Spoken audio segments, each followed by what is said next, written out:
भगवान के ऐश्वर्यों का, विभिन्न स्वरूपों का वर्णन करते हुए महाप्रभु स्वयं रूप, तदेकात्म रूप और आवेश रूप इनकी व्याख्या करते हुए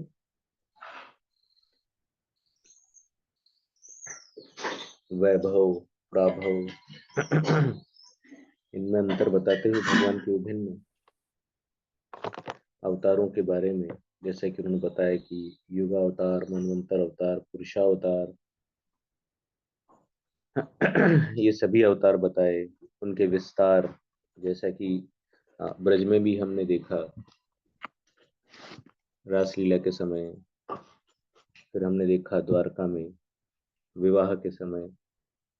तो ये सभी व्याख्या करते हुए हम आगे बढ़ रहे हैं।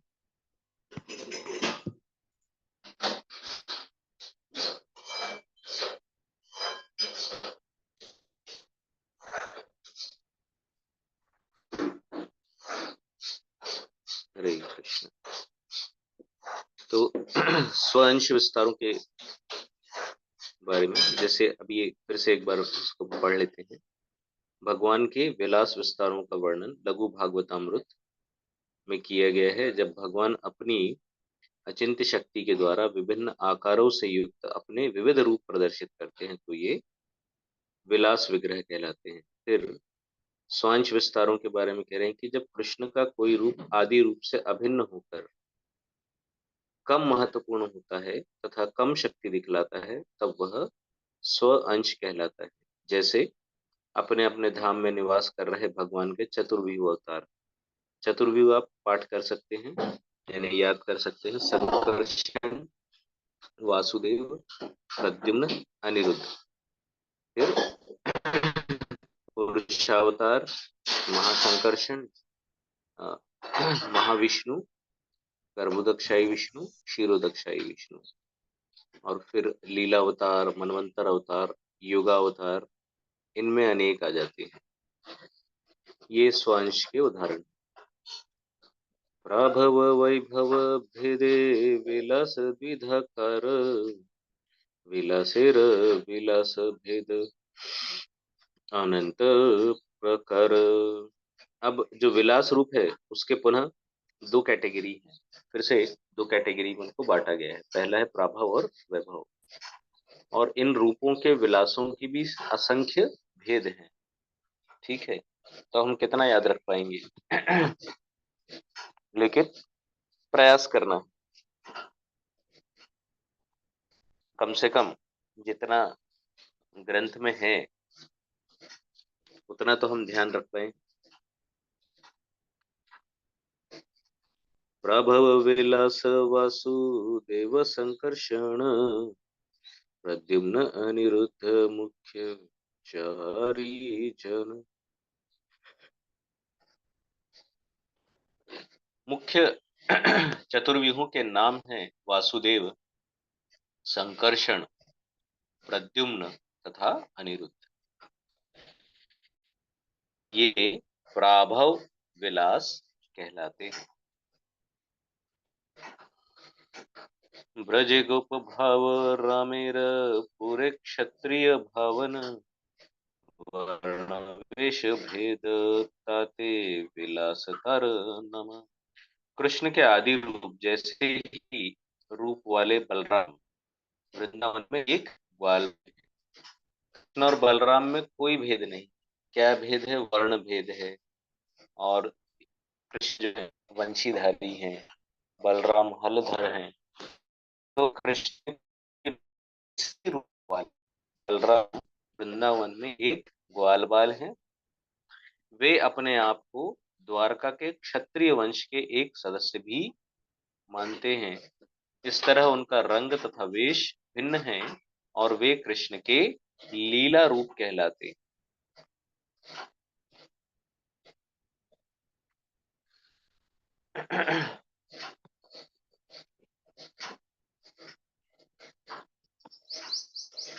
तो इस तरह से बलराम जी भी जो हैं कृष्ण के लीला रूप, लीला विस्तार।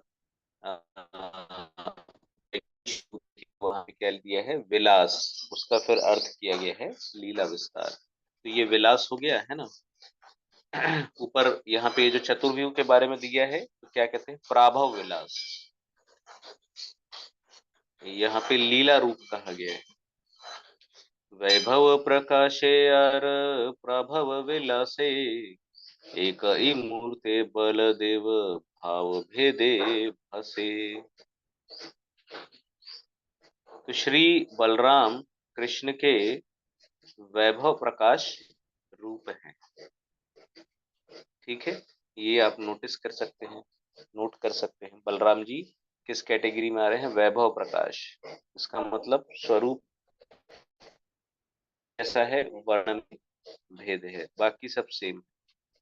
वे वासुदेव, संकर्षण, प्रद्युम्न तथा अनिरुद्ध के मूल चतुर्व्यूह में भी प्रकट होते हैं। ये भिन्न भावों वाले प्राभव, विलास, विस्तार हैं। जो ऊपर चतुर्व्यूह के बारे में बताया गया, प्राभव, विलास, फिर यहाँ पे बता रहे हैं विलास, विस्तार हैं, लेकिन इनका नाम क्या है, वैभव प्रकाश। आदि चतुर्व्यूह इहार केह नाही सम, अनंत चतुर्व्यूह गणेर प्राकट्य कारण। चतुर्व्यूह का प्रथम विस्तार अद्वितीय है। अद्वितीय यानी फिर इनके जैसा कोई नहीं है। तो जो पहला विस्तार है चतुर्व्यूह का, पहला चतुर्व्यूह है ना, फिर आगे क्या कह रहे हैं, इनकी कोई तुलना नहीं है। फिर और एक तथ्य क्या है कि ये चतुर्व्यूह रूप अनंत चतुर्व्यूह रूपों के स्रोत हैं, है ना। तो मतलब चतुर्व्यूह यानी वासुदेव, संकर्षण, प्रद्युम्न, अनिरुद्ध, ये मिला के एक चतुर्व्यूह बनता है। तो पहला जो मूल चतुर्व्यूह है, पहला वाला, जो भगवान बलदेव जी से आता है, बलराम जी से आता है, तो वह जो चतुर्व्यूह है वह अद्वितीय है। अद्वितीय का मतलब होता है यूनिक, उनके जैसा कोई नहीं। फिर उन चतुर्व्यूह से अनेक चतुर्व्यूह विस्तारित होते हैं। कितने, तो यहाँ बता रहे हैं अनंत। ये चतुर्व्यूह रूप अनंत चतुर्व्यूह रूपों के स्रोत हैं। यानी पुनः उन चतुर्व्यूह में क्या मिलेगा हमको, वासुदेव, संकर्षण, प्रद्युम्न और अनिरुद्ध, ये हमें मिलेंगे।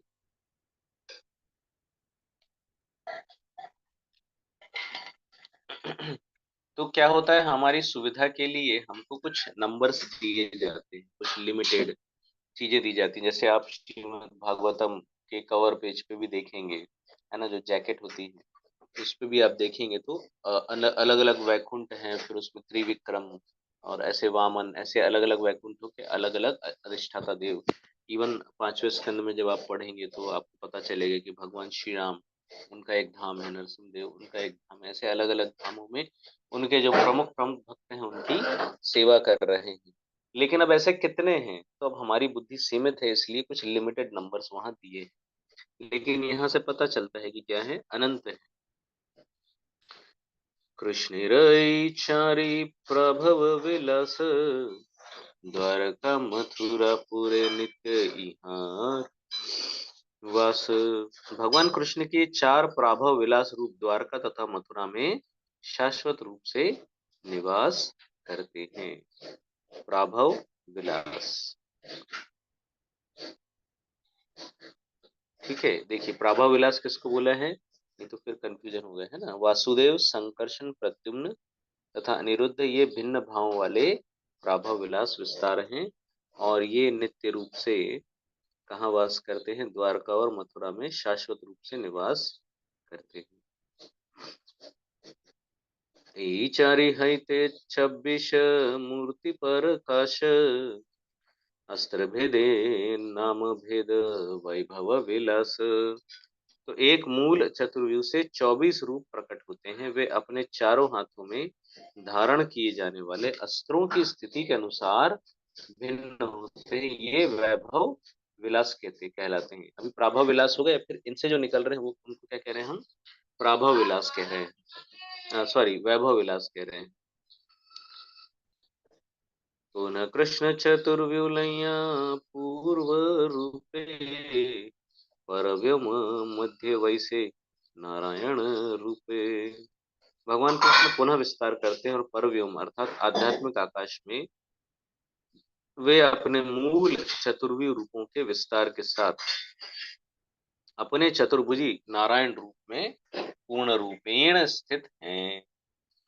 परव्योम अर्थात आध्यात्मिक आकाश के ऊपर गोलोक वृंदावन है, जिसके 3 अंग हैं। 2 अंग मथुरा तथा द्वारका हैं, जिसमें कृष्ण अपने प्राभव विलास रूपों में निवास करते हैं। ये सेंटेंस भी नोटेबल है ना। कृष्ण अपने प्राभव विलास रूपों में कहाँ निवास करते हैं?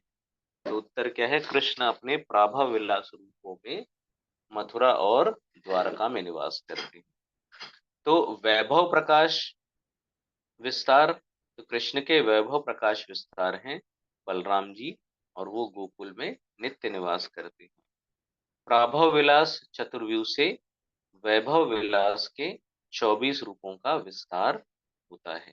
ठीक है, इनमें से प्रत्येक चतुर्भुजी रूप है, द्विभुज नहीं है, 2 भुजाओं वाले नहीं है, चतुर्भुज वाले। ठीक है, तो वैभव विलास में सभी क्या हैं? चतुर्भुजी हैं। वैभव प्रकाश में द्विभुज हैं। अच्छा, मथुरा द्वारका में भी जो प्राभव विलास रूप हैं वो कैसे हो सकते हैं? तो हमने तो चतुर्भुज का वर्णन मथुरा और द्वारका में नहीं सुना है। तो फिर यहाँ पे इनमें से प्रत्येक चतुर्भुजी रूप है, जो विभिन्न अवस्थाओं में अस्त्र धारण किए हुए रहते हैं। आध्यात्मिक आकाश में सर्वोच्च लोक गोलोक वृंदावन है, और उसके नीचे स्वयं आध्यात्मिक आकाश है। उस आध्यात्मिक आकाश में स्वयं कृष्ण चतुर्भुजी हैं और नारायण रूप में स्थित हैं। ठीक है, तो जो नारायण रूप में आते हैं कृष्ण, वो चतुर्भुज। तहाँ हईते पुनः चतुर्व्यूह प्रकाश, आवरण रूपे शरीदी के अरवस। तो वहां पे क्या हो रहा है? इस तरह मूल चतुर्व्यूह रूप पुनः द्वितीय चतुर्व्यूह रूप में प्रकट होते हैं। इन द्वितीय चतुर्व्यूहों के आवास चारों दिशाओं को आच्छादित करते हैं। चारी जनेर पुनः पृथक तीन तीन मूर्ति, केशवादि यहाँ हिते विलासेर पूर्ति। तो इन चतुर्व्यूहों का पुनः 3 बार विस्तार होता है, जिनमें केशव आदि आते हैं। यह विलास रूपों की पूर्ति है। चक्रादि धारण भेदे नाम भेद सब, वासुदेवेर मूर्ति केशव नारायण माधव। चतुर्व्यूह में से प्रत्येक रूप के 3 विस्तार होते हैं। ये पहले भी बता चुके हैं, यानी अगर आप पढ़ेंगे तो आप ऐसा पाएंगे कि एक ही फैक्ट बार बार रिपीट होता है, और हर बार कुछ ना कुछ उसमें नया या फिर रिपीटेशन तो होता ही है, कुछ नया भी उसमें मिलता है। तो यहाँ पे क्या मिल रहा है? जैसे पहले बता चुके हैं, 24 चतुर्व्यूह, मूल चतुर्व्यूह से और चतुर्व्यूह निर्माण होते हैं, कुल मिला के 24 मुख्य रूप से होते हैं। है अनंत, लेकिन फिर मैंने बताया कि जैसे हमारे लिए वो कुछ संख्या हमको बताते हैं कि भाई कम से कम इतना हम ध्यान में रख सकें तो हमारा कल्याण हो। ठीक है, भगवान को तत्वतः जानना, तो अनंत शेष भी क्या कह रहे हैं कि भाई बड़ा मुश्किल है मेरे लिए इनका लीला गायन करना, तो हमारे लिए भी असंभव हो जाएगा। तो असंभव लगेगा तो हम निराश होके छोड़ ही देंगे ना। जब कोई ऐसा लगता है कि यार ये काम अनंत है, इनफाइनाइट है, तो अपने बस का नहीं है, तो क्या करना है, इसमें पढ़ना ही नहीं है अपने को। लेकिन उसको फिजिबल है ना, उसको ऐसा बनाया गया कि भाई हम उसको कम से कम इतना तो कर लें, इतना करके अपना कल्याण कर लें। तो चतुर्भुज के प्रत्येक रूप से 3 3 विस्तार, तो 4 3 12 ऐसा हो जाता है, और ओरिजिनल 4 है ही ऑलरेडी, है ना। तो अस्त्र धारण करने की स्थिति जो होती है उनकी अलग अलग होती है। 4 हाथ है तो 4 में अलग अलग अस्त्र वो धारण करते हैं। कभी सीक्वेंस चेंज हो जाता है तो उनके नाम बदल जाते हैं। वासुदेव के विस्तार कौन कौन से हैं? तो वासुदेव के विस्तार हैं केशव, नारायण और माधव।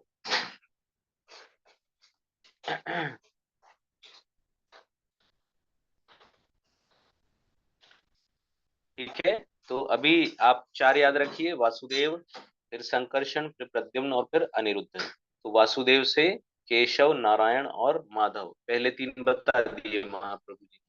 आगे बता रहे संकर्षण जी से, संकर्षण मूर्ति गोविंद विष्णु मधुसूदन, ये अन्य गोविंद नहे ब्रजेंद्र नंदन। तो कंफ्यूजन होगा गोविंद नाम सुन के आपको, तो यहाँ पे बता रहे हैं संकर्षण के विस्तार हैं 3, गोविंद, विष्णु, मधुसूदन। अच्छा, ये वो वाले गोविंद नहीं है, कौन से? ब्रज वाले। ब्रज वाले गोविंद द्विभुज हैं, श्याम सुंदर हैं, ठीक है। और वो गोविंद जो हैं अलग हैं। तो ये गोविंद मूल गोविंद से भिन्न है, क्योंकि ये महाराज नंद के पुत्र नहीं है। तो जो नंद नंदन है वो मूल स्वयं रूप वाले हैं। ये चतुर्व्यूह से विस्तारित होने वाले नहीं है, नहीं तो फिर आपको वो याद आ जाएगा क्या, एक जो फिल्मी सॉन्ग चलता है कि विष्णु के अवतारी, वो राम जी की निकली सवारी, उसमें बोलते हैं ना, शीश झुकाओ प्रेम गुण गाओ, विष्णु के अवतारी, ऐसा बोलते हैं वो। तो आपको यहाँ असली पता चल रहा है कौन किसके अवतारी हैं, कौन किसके अवतार हैं।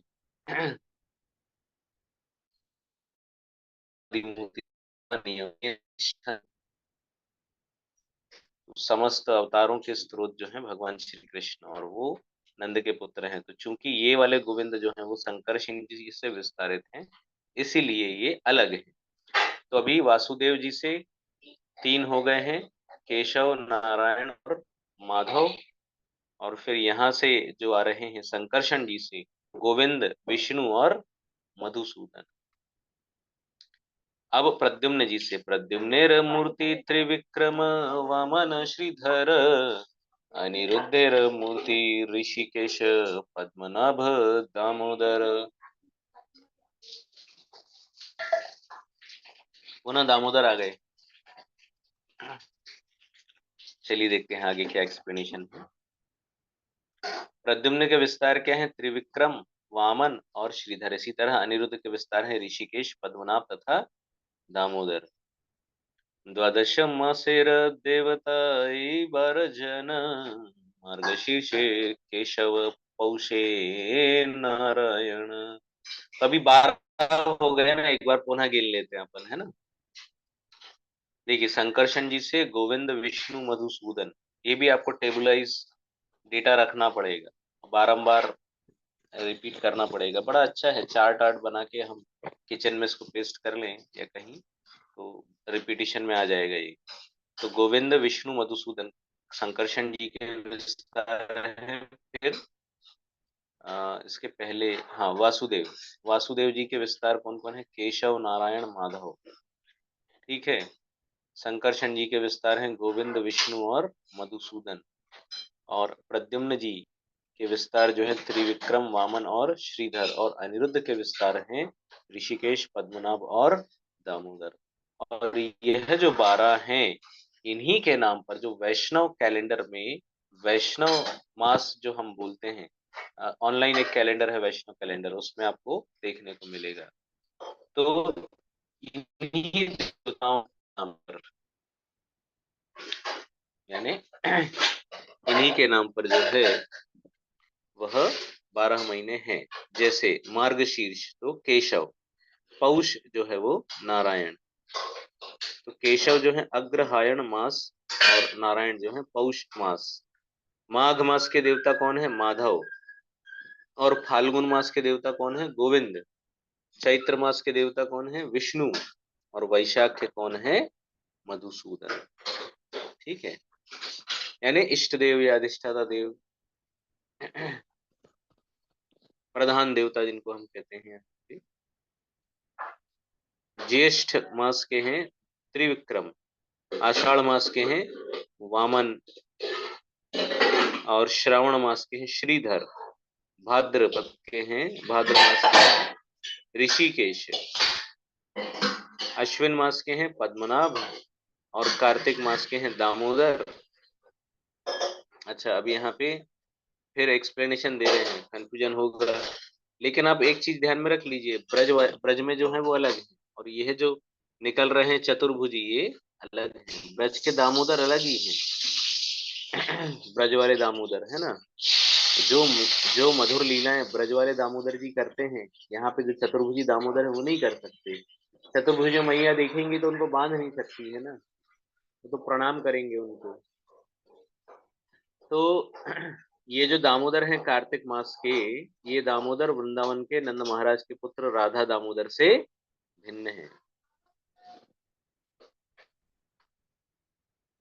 फिर द्वादश तिलक, तो इसी नाम से होता है ना, जैसे हम क्या बोलते हैं, ललाटे केशवम ध्यायेन। तो ललाट में जब हम तिलक करते हैं तो क्या करते हैं, भगवान श्री केशव क्या ध्यान करते हैं, नारायणम मथोदरे। जो हमारा उदर है नाभि के ऊपर, वहां जब हम तिलक लगाते हैं तो क्या बोलते हैं, भगवान श्री नारायण को हम स्मरण करते हैं। वक्षस्थले माधवम तू, वक्षस्थल में क्या है, भगवान श्री माधव का स्मरण करते हुए हम तिलक लगाते हैं। गोविंदम कंठ कूप के, तो जो हमारा कंठ है जहाँ पे हल्का सा गड्ढा बनता है, वहां पे हम जब तिलक करते हैं तो भगवान श्री गोविंद को याद करते हैं। विष्णु च दक्षिणे कुक्षो बाहौ च मधुसूदनम। तो जो विष्णु है, जब हम दाएं पेट की तरफ है ना, नाभि की ही लाइन में हम जाएंगे दाहिनी तरफ, तो वहां पे जब हम लगाते हैं तिलक तो भगवान श्री विष्णु का स्मरण करते हैं। मधुसूदन, भगवान श्री मधुसूदन का हम स्मरण करते हैं जब हम दाहिनी भुजा पे लगाते हैं। त्रिविक्रमम कंधरम तु वामनम वाम पार्श्व के। तो फिर क्या करते हैं, कंधे पे, दाएं कंधे पे जब लगाते हैं तिलक तो भगवान श्री त्रिविक्रम का हम स्मरण करते हैं। और फिर जब हम बाईं तरफ लगाते हैं बाएं पेट पे, तो हम किसका, भगवान श्री वामन का स्मरण करते हैं।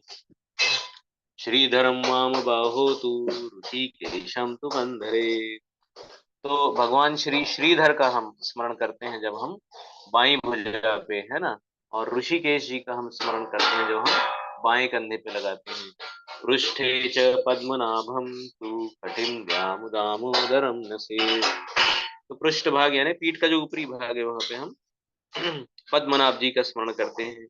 कटी प्रदेश जो है, यानी जो हमारी रीढ़ की हड्डी हड्डी है, तो वो उस नीचे की तरफ थोड़ा सा है ना, सेंटर से नीचे की तरफ, वहां पे दामोदर जी का हम स्मरण करते हैं।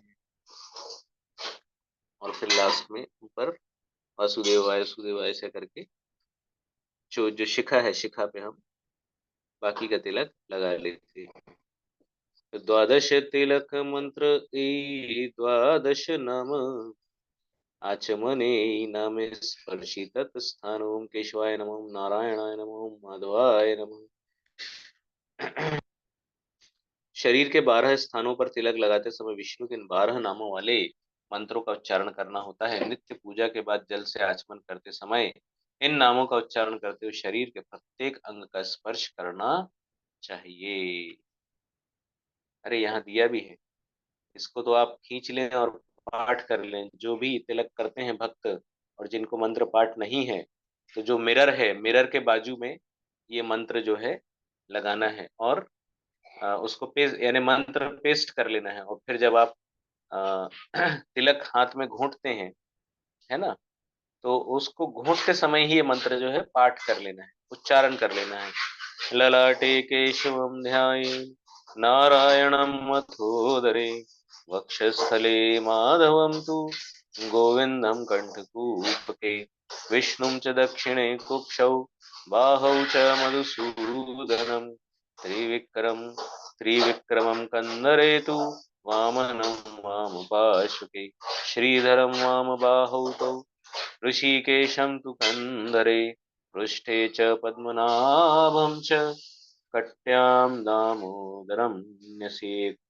और फिर जब लगाएं आप तो माथे पे तिलक करते समय ओम केशवाय नमः, नाभि पे तिलक करते समय ओम नारायणाय नमः, वक्षस्थल पे तिलक लगाएं तो ओम माधवाय नमः, और जब यहाँ लगाएं कंठ पे तो ओम गोविंदाय नमः, विष्णुवे नमः, ओम मधुसूदनाय नमः, ओम त्रिविक्रमाय नमः, ओम वामनाय नमः, ओम श्रीधराय नमः, ओम ऋषिकेशाय नमः, ओम पद्मनाभाय नमः, ओम दामोदराय नमः।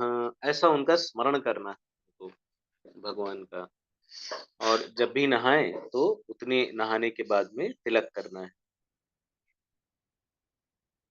ठीक है, यहाँ बहुत डिटेल में दिया गया। ही चारी जनेर विलास मूर्ति अरष्ट जन तासबर नाम कही शुन सनातन। तो अभी ऐसा ये क्लियर हो गया होगा आपको कि भाई हम तिलक करते हैं, ये भगवान जो हैं, तो इनके बारे में अब विस्तार से जानकारी आपको मिल गई है। लगभग कई सालों से हम इस्कॉन से जुड़े हुए हैं, फिर तिलक करते हैं, मंत्र पाठ भी कर लेते हैं। कई भक्त नहीं कर पाते हैं मंत्र पाठ, तो वो ओम श्री विष्णु करके ही सब जगह तिलक कर लेते हैं या हरे कृष्ण महामंत्र करते हुए तिलक कर लेते हैं। परंतु प्रयास करना चाहिए विधि पूर्वक करने का। तो अब विस्तार से आप सब जान गए हैं कि क्या है यहाँ पे एक्चुअल महाप्रभु बता रहे हैं। तो ए चारि जनेर विलास मूर्ति अरष्ट जन तासबर नाम कही शुन सन तन। अब आपको ऐसा महसूस भी हो रहा होगा कि सत्य है यदि कहा जाए कि असंख्य अवतार, असंख्य नाम, अनगिनत लीलाएं, बिल्कुल सत्य है। हम कुछ में ही जो है यहाँ कुछ ही जान पा रहे हैं। वासुदेव, संकर्षण, प्रद्युम्न तथा अनिरुद्ध से 8 और विलास रूप आते हैं। तो पहले 12 के नाम गिना दिए, 4 ये 16 हो गए, अब 8 और गिनाएंगे 24 हो जाएंगे। तो 8 और विलास रूप आते हैं, है सनातन। मैं उनके नामों का उल्लेख करता हूं, उन्हें सुनो। पुरुषोत्तम अच्युत नृसिंह जनार्दन हरि कृष्ण दोक्षज उपेंद्र अष्ट जन। ये 8 विलास लीला विस्तार हैं। पुरुषोत्तम अच्युत नृसिंह जनार्दन हरि कृष्ण अधोक्षज तथा उपेंद्र।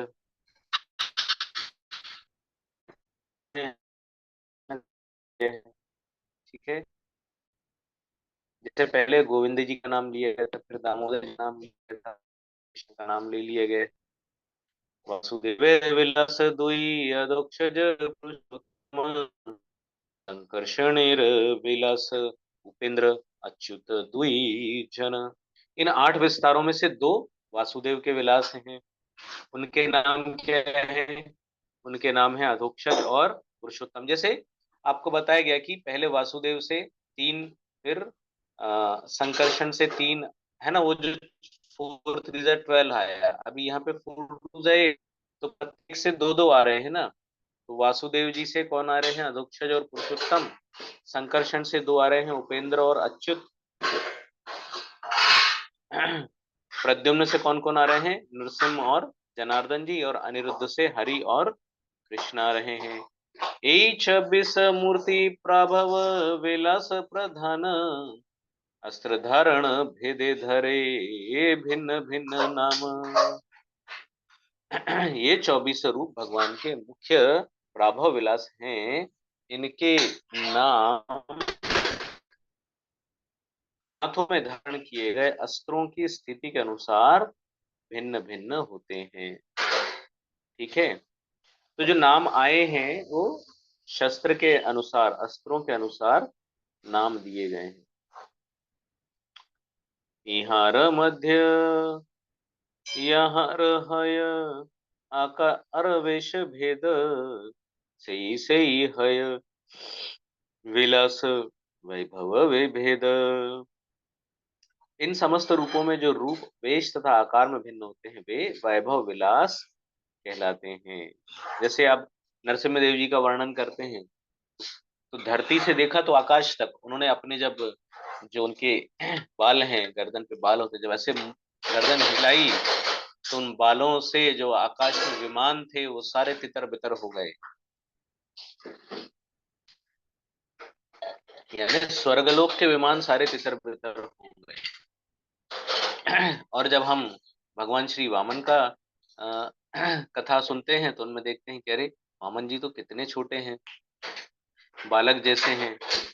और जब बलि महाराज से मांगते हैं, बलि महाराज हंसते हैं, अरे एक गांव मांग लेते, एक शहर मांग लेते, थोड़ी भूमि, कुछ एकड़ भूमि मांग लेते, क्या मांग लिया तुमने? तुम्हारे पैरों से 3 पग भूमि, तो ये तो मतलब मेरा मजाक उड़ा रहे हो क्या? इतने बड़े राजा के सामने आज जो त्रिभुवन का स्वामी है ना, तीनों लोग हैं, धरती आकाश पाखा पाताल, सब सब मेरे पास में है।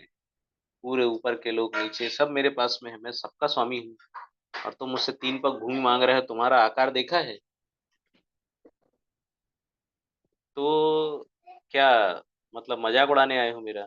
इस तरह से बात हो गई। बाद में भगवान ने फिर भयंकर उनको यानी ऐसे कड़े शब्दों में आलोचना की बलि महाराज की कि बड़ा तुम अपने आप को समझ रहे थे, तीनों लोगों के स्वामी हैं, 2 पग नहीं पाए तुम, ये तीसरा पग अभी भी खाली है, तो नरक में जाओगे तुम पक्का। क्यों? क्योंकि जो अपने वचन से मुकर गया, वचन पूरा नहीं कर पाया, वो पक्का नरक में जाएगा। तो इस तरह से बाद में भयंकर आलोचना करते हैं भगवान, खूब बुरा भला कहते हैं। और बलि महाराज चुपचाप सिर झुका के सुनते रहते हैं, समर्पण कर दिया है, अब आप मारो भी रखो भी जो भी वो करो। भगवान बहुत प्रसन्न होते हैं बाद में, और फिर इतना प्रसन्न हो जाते हैं कि द्वारपाल ही बन जाते हैं। और फिर माता लक्ष्मी को रिश्ता जोड़ना पड़ता है। हम भगवान से रिश्ता जोड़ते हैं, फिर बाकी सारे अपने आप जुड़ते चले जाते हैं, तो माता लक्ष्मी को बलि महाराज से रिश्ता जोड़ना पड़ता है, तब जाके भगवान रिलीज होते हैं। लेकिन फिर भी भगवान प्रेम के वशीभूत है ही वहां पे। तो क्या ऐश्वर्य होगा बलि महाराज का? तो इस तरह से हम देखते हैं कि आकार में भिन्न है, वेश में भिन्न है, शस्त्र में भिन्न है। बलि अब वामन देव जी क्या लेके आए थे? तो कमंडल, ब्रह्मदंड, लंगूटधारी तो इस तरह से वो, और छत्र था ऊपर उनके पास में। नरसिम्हा भगवान बड़े बड़े नाखून, अलग अलग प्रकार के शस्त्र। वैसे तो नाखूनों से ही सबको मार डाला उन्होंने। अ, वराह रूप में आए तो उनके बड़े बड़े सींग थे। और मारने के लिए क्या शस्त्र था? तो थप्पड़ ही मार दिया, बस हो गया। तो कल और चर्चा करेंगे इस पर। तो नहीं होती कक्षा समाप्त करने की, लेकिन बद्ध जीवन। तो आप सभी भक्त अब आगे coordinate.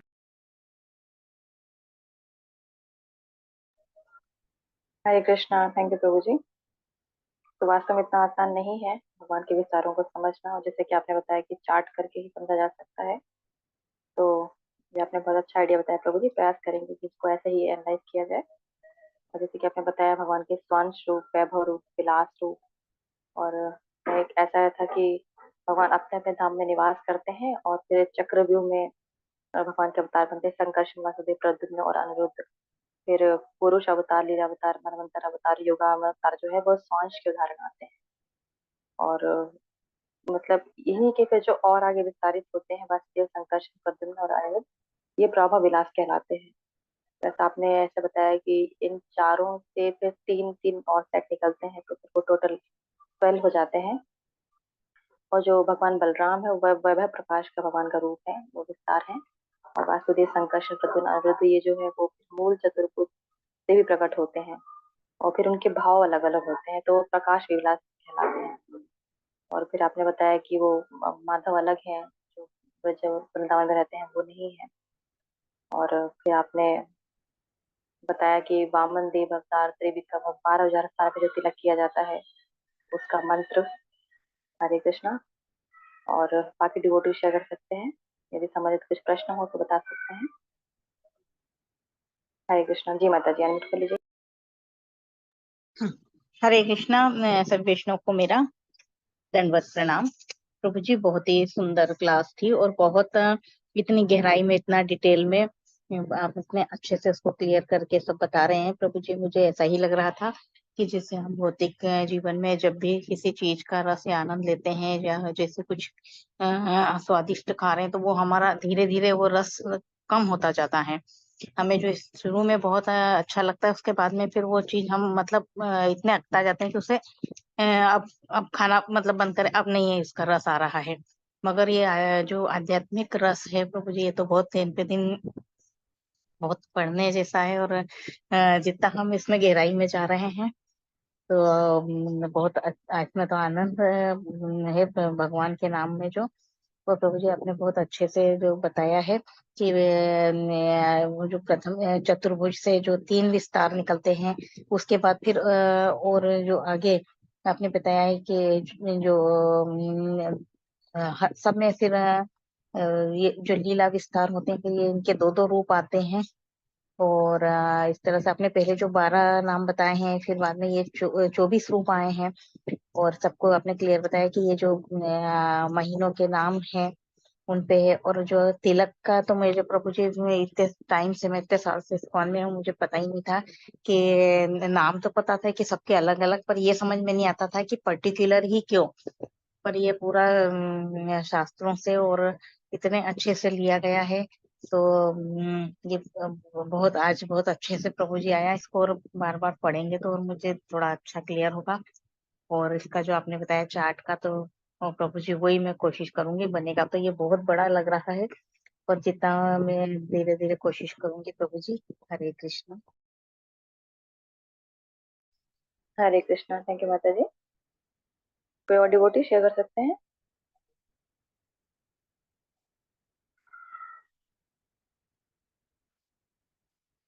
Hare Krishna.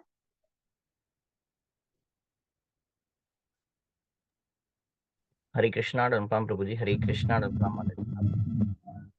Hare thank you प्रभु कृष्ण जी। जी प्रभु। हर जगह जहाँ पर कंफ्यूजन वाली स्थिति, वहां पर स्पष्ट है ऐसे कि नहीं, ये नंद के पुत्र नहीं। तो जो वृंदावन में जो लीला कर रहे हैं वो नहीं है। मतलब चतुर्भुज रूप में जब भगवान विस्तार करते हैं तो उनके कार्य उस प्रकार से, मतलब है सब कुछ अनलिमिटेड, क्योंकि अनंत से अनंत काल से गा रहे हैं, उसके बाद भी भगवान के गुणों का गान नहीं कर पा रहे हैं। पर जो जो लीला भक्तों के साथ आस्वादन होता है वो सिर्फ केवल भगवान स्वयं ही कर सकते हैं। तो हर जगह प्रभु जी ने वहां भी बताया है किस प्रकार से वो नहीं, आप नाम दामोदर भी रिपीट होता है, वहां पर गोविंद भी, तो बोले गोविंद नंद के पुत्र गोविंद नहीं। तो कितना सब कुछ होने के बाद भी भगवान किस प्रकार से भक्त के अधीन हो जाते हैं, तो ये कितनी बड़ी कृपा है।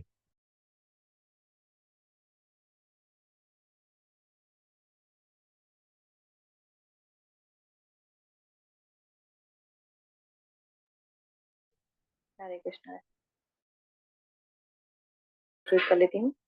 वे श्री कृष्ण को भूल गए, वे भगवान को भूल गए, और मैं उन्हें कृष्ण भावना भावित बनाने का प्रयास कर रहा हूँ। यह बहुत कठिन कार्य है। एक व्यक्ति को विश्वास दिलाने के लिए मुझे 3 टब खून बहाना पड़ता है। यह मेरा अनुभव है। मुझे उनसे बात करनी पड़ी है, विशेष रूप से यूरोपीय और अमेरिकियों से। वे किसी भी बात का अंधा अनुकरण नहीं करते। हांगकांग 18 अप्रैल 1972। एक अन्य कोट है। हरे कृष्ण का कीर्तन सभी सचेतन प्राणियों के लिए कल्याणकारी है, चाहे वे कीड़े, सूक्ष्म जीव या तिलचट्टे कॉकरोच ही क्यों न हो। इस कमरे में बहुत जीव हैं, तथा हरे कृष्ण मंत्र के कीर्तन से वे सब लाभान्वित होंगे। श्रीमद् भगवद गीता यथारूप पर प्रवचन 5/17 से 24, लॉस एंजलिस 1969। हरे कृष्णा। तो सभी एक बार अनम्यूट करें प्रार्थना करने के लिए। हरे कृष्ण कृष्ण कृष्ण हरे हरे, हरे राम कृष्ण हरे राम, हरे कृष्ण हरे कृष्ण कृष्ण कृष्ण हरे हरे हरे कृष्ण राम हरे हरे राम राम हरे राम राम राम राम राम हरे हरे। हरे राम हरे राम राम राम। प्रणाम। थैंक यू प्रभु हरे जी। वांछा हरे हरे कृष्ण। हरे सभी हरे भक्तों को हरे दंडवत प्रणाम। हरे राम राम नमो राम भगवते हरे वैष्णवाय नमो हरे नमः। कृष्ण। सौभाग्य